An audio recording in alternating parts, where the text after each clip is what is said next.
ബംഗ്ലാദേശിലെ ജനങ്ങൾ അധികം വൈകാതെ തന്നെ യുനസിനെയും കൂട്ടരെയും അവിടെ നിന്ന് ചവിട്ടി പുറത്താക്കും.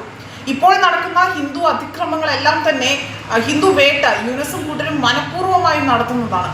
ഈ വിഷയത്തിൽ പ്രതികരിച്ചുകൊണ്ട് അതിരൂക്ഷമായ ഭാഷയിൽ യുനസിനെതിരെ പ്രതികരിച്ചുകൊണ്ട് മുൻ പ്രധാനമന്ത്രിയായ ഷെയ്ഖ് ഹസീന രംഗത്ത് വന്നിരിക്കുകയാണ്. അവർ പറയുന്ന കാര്യങ്ങൾ ഇങ്ങനെയാണ്.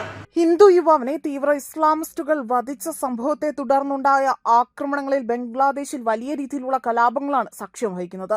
അവിടുത്തെ ഓരോ ജനങ്ങൾക്കും ഇപ്പോൾ ഭയത്തോടെ അല്ലാതെ ജീവിക്കാൻ കഴിയാത്ത അവസ്ഥയാണ്. ആയതിനാൽ തന്നെ അവർ ഇന്ത്യയിലേക്ക് അഭയം തേടാൻ ആഗ്രഹിക്കുന്നതായി പലപ്പോഴായി തന്നെ വ്യക്തമാക്കിയിരുന്നു. മാത്രമല്ല, തീവ്ര ഇസ്ലാമിസ്റ്റുകൾ അവിടെ നടത്തുന്ന അതിക്രമങ്ങൾക്കെതിരെ ഇന്ത്യ പ്രതികരണം അറിയിച്ച് രംഗത്ത് വന്നിരുന്നു.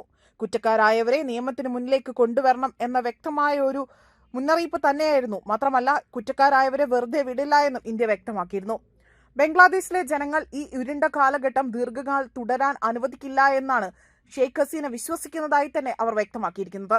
ഒപ്പം ബംഗ്ലാദേശിൽ 25 വയസ്സുകാരനായ ഹിന്ദു യുവാവിനെ ആൾക്കൂട്ടം അവിടെ വധിച്ച സംഭവത്തെ തുടർന്നുണ്ടായ അതിക്രമങ്ങൾ ഹസീന എടുത്തു പറയുകയും ചെയ്തു. എല്ലാ മതവിഭാഗങ്ങൾക്കും തങ്ങളുടെ വിശ്വാസം സ്വതന്ത്രമായി തന്നെ പിന്തുടരാനുള്ള അവകാശത്തെ സർക്കാർ തടസ്സപ്പെടുത്തുകയാണ്. ജനാധിപത്യ പ്രക്രിയയിലൂടെ തന്നെ തിരഞ്ഞെടുക്കപ്പെട്ട സർക്കാരല്ല ഇതൊന്നും.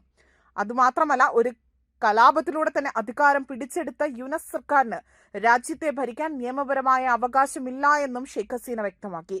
ബംഗ്ലാദേശിൽ ഹിന്ദുക്കൾക്കെതിരെയുള്ള അതിക്രമങ്ങൾ ഇന്നും തുടർക്കഥയാവുകയാണ്. ക്രിസ്മസ് ആശംസകൾ നേർന്നുകൊണ്ട് നടത്തിയ ഒരു പ്രസംഗത്തിലൂടെയാണ് ഷെയ്ഖ് ഹസീന തന്റെ നിലപാട് വ്യക്തമാക്കി വീണ്ടും യുനസ് സർക്കാരിനെതിരെ തുറന്നടിച്ചുകൊണ്ട് രംഗത്ത് വരുന്നത്. അതേപോലെ തന്നെ ബംഗ്ലാദേശിൽ അടുത്തിടെയുണ്ടായ ഹിന്ദു യുവാക്കളുടെ കൊലപാതകങ്ങളിൽ ശക്തമായി പ്രതികരിച്ചുകൊണ്ട് ഇന്ത്യയും രംഗത്ത് വന്നു. ന്യൂനപക്ഷങ്ങൾക്കെതിരായ ശത്രുത ഇനി അവഗണിക്കാനാകില്ല എന്നും ഇത്തരം ക്രൂരതകളെ വെറും രാഷ്ട്രീയ അതിക്രമം എന്ന് പറഞ്ഞ് ലഘൂകരിക്കാൻ ശ്രമിക്കരുതെന്നും വിദേശകാര്യ മന്ത്രാലയ വക്താവ് രൺദീപ് ജയ്സ്വാൾ വ്യക്തമാക്കി. ബംഗ്ലാദേശിലെ സംഭവ വികാസങ്ങൾ ഭാരതം അതീവ ഗൗരവത്തോടു കൂടി തന്നെ നിരീക്ഷിക്കുകയാണ്. വിദേശകാര്യ മന്ത്രാലയ വക്താവാണ് ഇത്തരം കാര്യങ്ങൾ വ്യക്തമാക്കിയിരിക്കുന്നത്. മാത്രമല്ല, ഹിന്ദുക്കൾക്കെതിരെ നടക്കുന്ന അക്രമങ്ങൾ വെറും മാധ്യമ പ്രചരണമെന്ന ബംഗ്ലാദേശ് സർക്കാരിന്റെ അവകാശവാദത്തെ അദ്ദേഹം കണക്കുകൾ നിരത്തി തള്ളിക്കളയുകയും ചെയ്തു. ബംഗ്ലാദേശിലെ ഇടക്കാല സർക്കാരിന്റെ കാലത്ത് മാത്രം 2900-ലധികം അക്രമ സംഭവങ്ങളാണ് ന്യൂനപക്ഷങ്ങൾക്കെതിരെ റിപ്പോർട്ട് ചെയ്യപ്പെട്ടിട്ടുള്ളത്. ഇത് മാധ്യമങ്ങൾ ഉണ്ടാക്കി പറയുന്നതല്ല, കൃത്യമായ തെളിവുകളുള്ള യാഥാർത്ഥ്യമാണ്.